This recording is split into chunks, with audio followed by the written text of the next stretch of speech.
수요일 새벽을 깨워 기도의 자리에 나오신 여러분들을 환영하고 축복합니다. 함께 기도하겠습니다.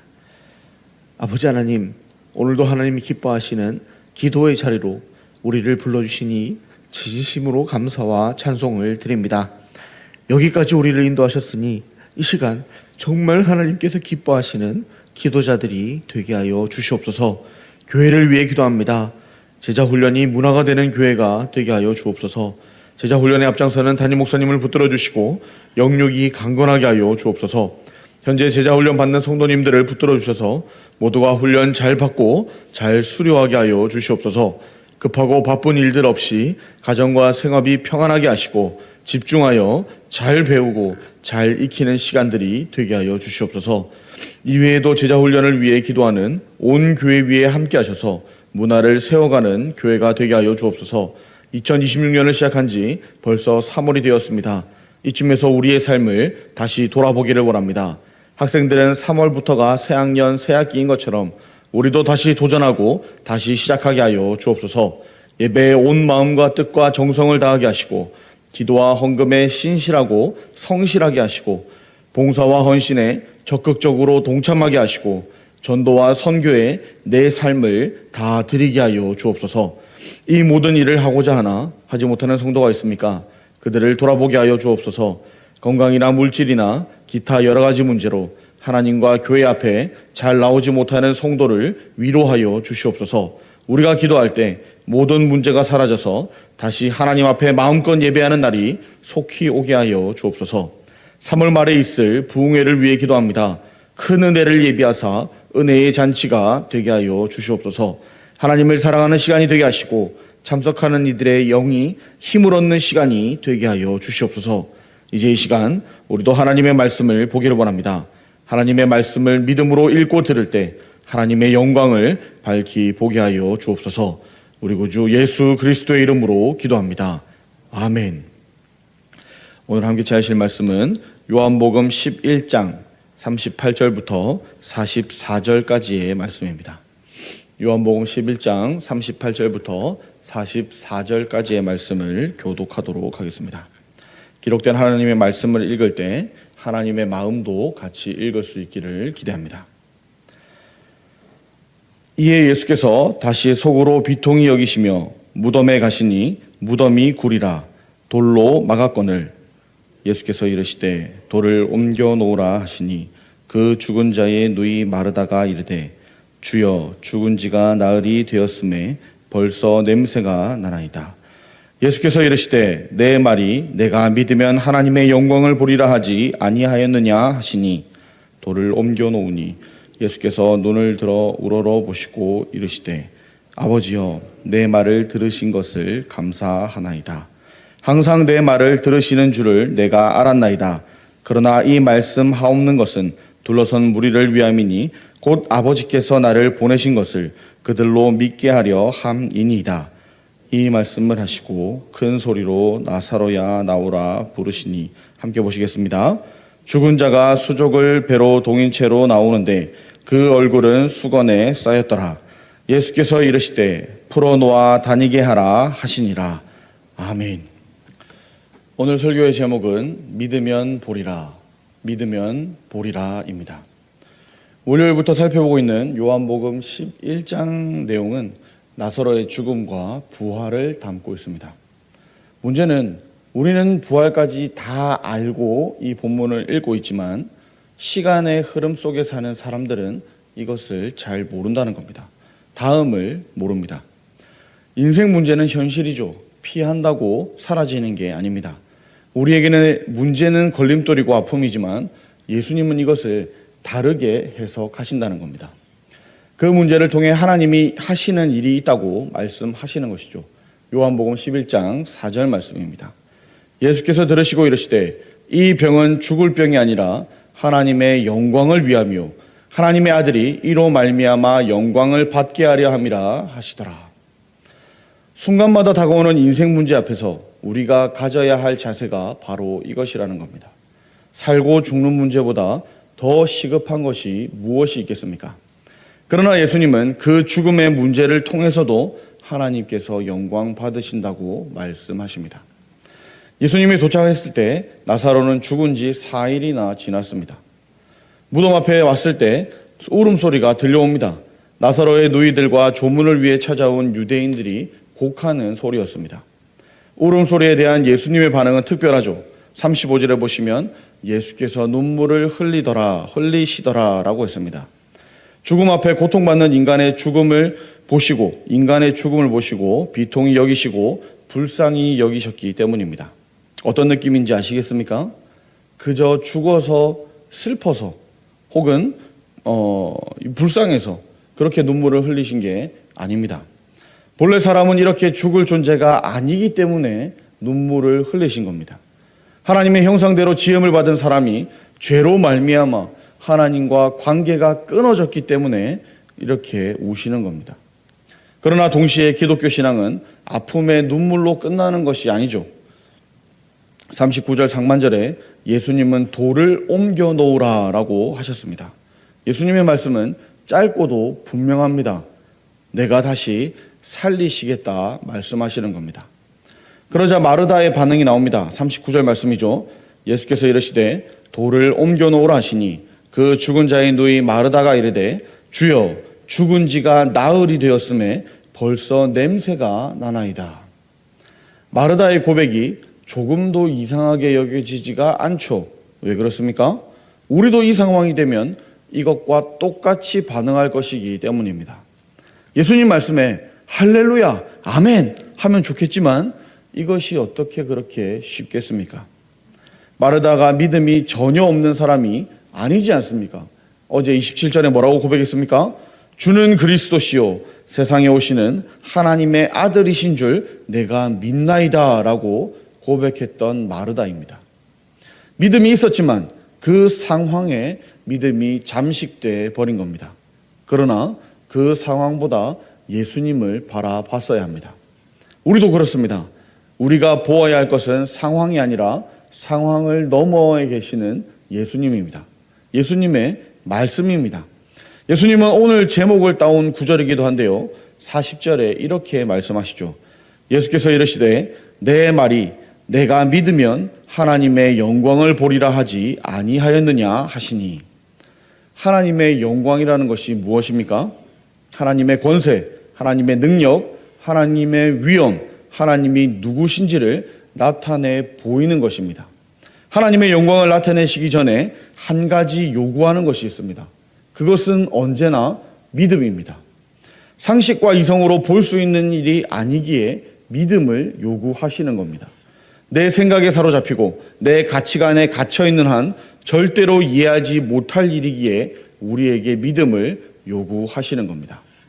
예수님의 말씀을 그대로 신뢰하는 믿음, 이게 쉽지만은 않죠. 평소에 믿음으로 살고자 고백하고 노력해도 결정적인 순간이 되면 상식과 이성으로 돌아가는 사람이 얼마나 많은지요. 그런 우리에게 예수님이 말씀하시는 것은 분명합니다. 상황을 보지 말고 하나님을 바라보라. 하나님의 말씀을 보라는 겁니다. 성경이 요구하는 것도 단순합니다. 믿으라. 그리하면 하나님의 영광을 보리랍니다. 한 가지 중요한 사실이 있습니다. 예수님이 왜 돌을 옮겨 놓으라고 말씀하실까요? 하나님이 역사를 행하실 때 하나님이 하시는 일이 있고 우리가 할 일이 있기 때문입니다. 죽은 나사로를 살리는 일은 하나님이 하실 일입니다. 돌을 옮겨 놓는 일은 우리가 해야 할 일입니다. 기억하실 겁니다. 예수님께서 베드로에게 이렇게 말씀하셨죠. 배 오른편에 그물을 내리라. 물고기를 보내는 사람은 예수님이시지만 그물을 내리는 사람은 사람입니다. 우리입니다. 또 예수님께서 이렇게도 말씀하셨죠. 내가 너로 사람을 낚는 어부가 되게 하리라. 사람을 낚는 어부로 세우는 것은 하나님이 하실 일입니다. 중요한 것은 이 말을 들은 베드로가 할 일은, 또 우리가 할 일은 주님의 말씀을 믿고 순종하는 일입니다. 신앙생활의 중요한 원리가 이겁니다. 하나님이 하시는 일은 하나님께 맡겨 드려야 합니다. 또 내가 할 일은 내가 최선을 다해서 해야 합니다. 전심전력 하는 겁니다. 오늘 본문 앞에서 하나님께 더 깊이 여쭈어 보았으면 좋겠습니다. 내가 하나님의 영광을 위해서 내가 할 일은 무엇입니까? 내가 옮겨야 될 돌은 무엇입니까? 내가 내려야 할 그물은 무엇입니까?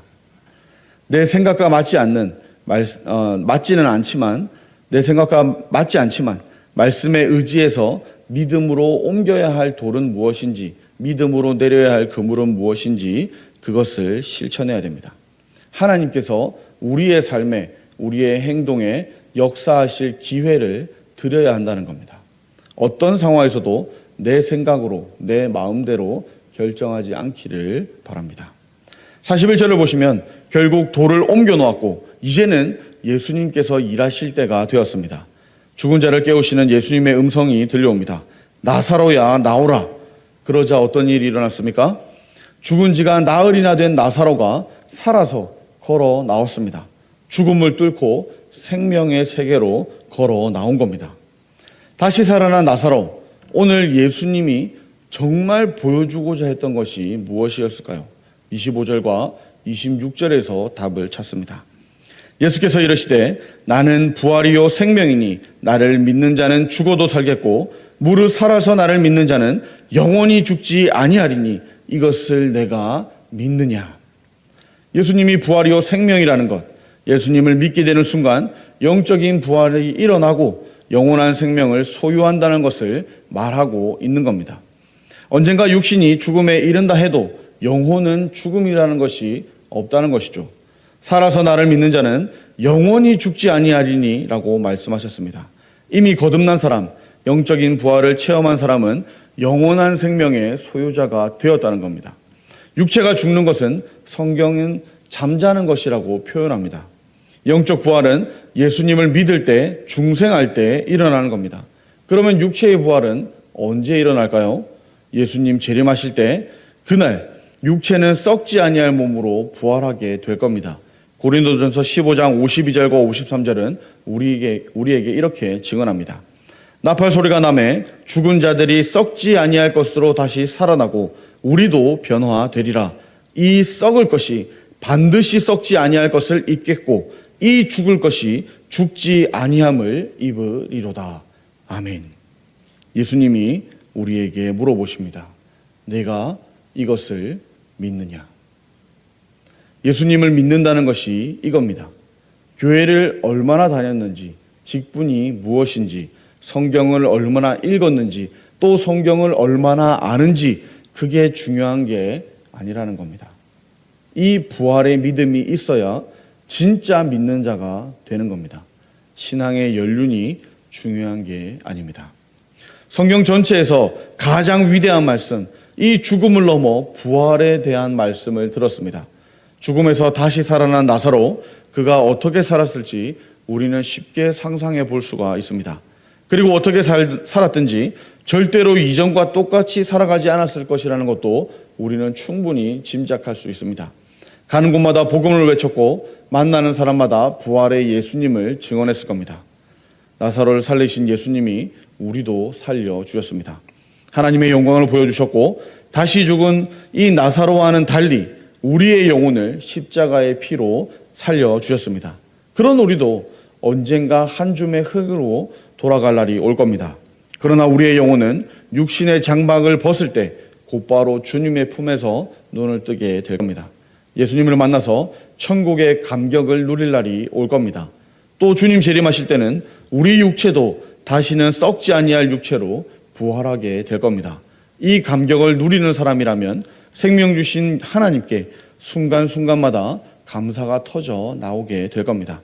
이 감사가 넘치는 사람이라면 죽은 내 영혼에 영원한 생명을 주신 예수님, 그 예수님의 증인으로 살아가게 될 겁니다. 오늘 말씀을 정리하겠습니다. 나사로는 죽었습니다. 그러나 예수님께서 다시 살려주셨습니다. 그렇게 하나님의 영광을 보여주셨습니다. 그 예수님께서 오늘 기도의 자리에 나온 우리에게도 말씀하십니다. 믿으면 하나님의 영광을 보리라. 죽어도 부활시켜 주실 하나님을 믿는다면 우리는 죽을 수 있습니다. 100번도 1000번도 더 죽을 수 있습니다. 부활 소망이 있기 때문이죠. 그렇다면 부활을 믿는다는 고백으로 진짜 죽을 수도 있습니다. 그리고 진짜 죽을 각오가 되어 있다면, 그런 믿음이 있다면 우리는 다른 사람에게 양보할 수도 있을 겁니다. 죽기보다 더 싫다라는 말도 있지만 사실 죽는 것보다 더 싫은 게 어디 있을 수가 있겠습니까? 그러니 죽을 수 있다면 양보도 사과도 용서도 인정도 다 할 수 있습니다. 오늘 새벽기도에 나오신 사랑하는 대한가족 여러분, 오늘도 부활을 믿는, 부활을 경험한 제자답게 살아가는 저와 여러분이 되기를 축복합니다. 기도하겠습니다. 아버지 하나님, 오늘 새벽 태어남과 살아감과 늙어감과 죽어감이라는 시간 속에 살아가면서 죽음을 두려워할 수밖에 없는 우리에게 부활의 이야기를 들려주시니 감사드립니다. 또한 이 부활 이야기를 통해서 믿는 자는 죽어도 살겠고 영원히 죽지 아니할 것을 알게 하시니 감사합니다. 우리가 이 말씀을 아는 것에 그치지 않게 하시고 이 부활을 가지고 살아가게 하여 주옵소서. 부활할 것이기에 내가 죽어지는 삶을 살게 하여 주옵소서. 한 번이 아니라 계속해서 죽고 또 죽게 하여 주옵소서. 탐욕을 죽이고 미움을 죽이고 분노를 죽이고 시기를 죽이고 질투를 죽이게 하옵소서. 사랑하게 하시고 용서하게 하시고 용납하게 하시고 이해하게 하여 주옵소서. 나는 죽고 내 안에 예수님 잠깐 다시 살아난 정도가 아니라 부활하셔서 영원히 살아계신 예수님으로 오늘을 살게 하여 주시옵소서. 오늘도 예수님의 마음으로 살기를 원합니다. 오늘도 우리와 함께하여 주옵소서. 부활이요 생명이신 우리 구주 예수 그리스도의 이름으로 기도합니다. 아멘. 하늘에 계신 우리 아버지여, 이름이 거룩히 여김을 나라가 임하시오며 뜻이 하늘에서 이루어진 것 같이 땅에서도 이루어지이다. 오늘 우리에게 일용할 양식을 주시옵고 우리가 우리에게 죄 지은 자를 사하여 준 것 같이 우리 죄를 사하여 주시옵고 우리를 시험에 들게 하지 마시옵고 다만 악에서 구하시옵소서. 나라와 권세와 영광이 아버지께 영원히 싸움나이다. 아멘.